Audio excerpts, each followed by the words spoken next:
চলছে রামচন্দ্রপুর ফুটবল টুর্নামেন্টের ফাইনাল খেলা। একটা ফ্রি কিক প্রস্তুত, মিজান ভাই শট নিচ্ছে সাব্বির।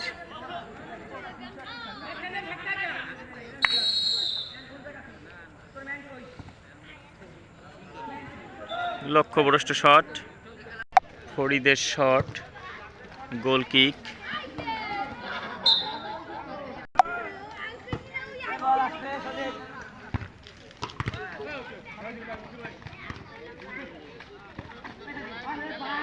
গোলে গোলে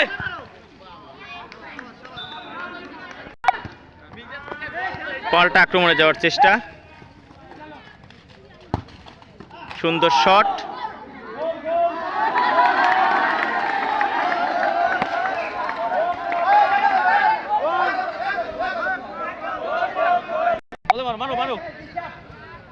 সুন্দর একটা গোল হয়ে গেল। এবার গোলের পরবর্তী আক্রমণ,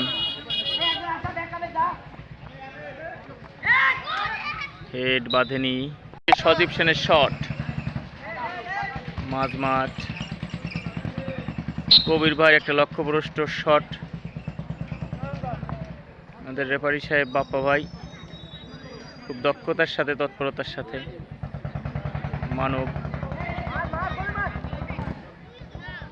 উদ্দেশ্যহীন খেলা চলছে বিভিন্ন দিকে ছড়িয়ে।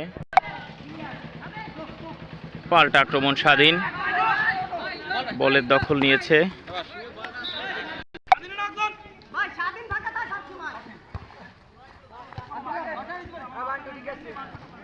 কিছুক্ষণ হেডের খেলার শেষে বল বাগানে। এই হলুদেরা কবির ভাইয়ের দলেরা অলরেডি 2টি গোল দিয়েছে, তারা 2 গোলে লিডে আছে। বিপক্ষ দল কিভাবে এদের উপরে প্রেসার ক্রিয়েট করে সেটা দেখার অপেক্ষা মাত্র। রানার থ্রোইন না, পরিবর্তন করলেন।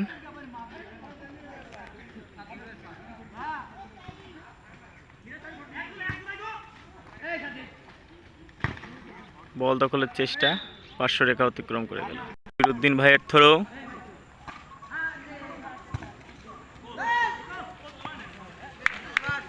বিশ্বস্ত হাতে লুফে নিলেন, ছুড়ে দিলেন বলটি।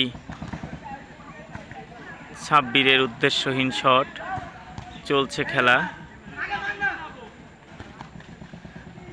এটা খুব আস্তে একটা শট। পুনঃ আক্রমণ একই দলের, কবির ভাইয়ের দল খুব শক্তিশালী ভূমিকা অবতীর্ণ হয়েছে। আবার শট, আবার গোল হওয়ার সম্ভাবনা, বিপদমুক্ত। হ্যাঁ, ট্যাগেল, পাল্টা ট্যাগেল, গোল হয়নি।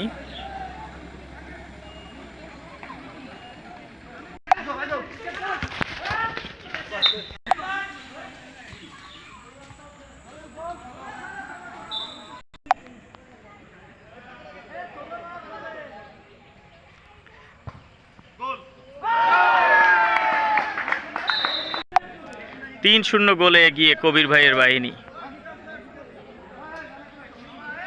সাবেক গোলকিপার আমার পাশে উপস্থিত, মিজান ভাই। চার খান আর এক খান গোল দিবে, আর এক খান।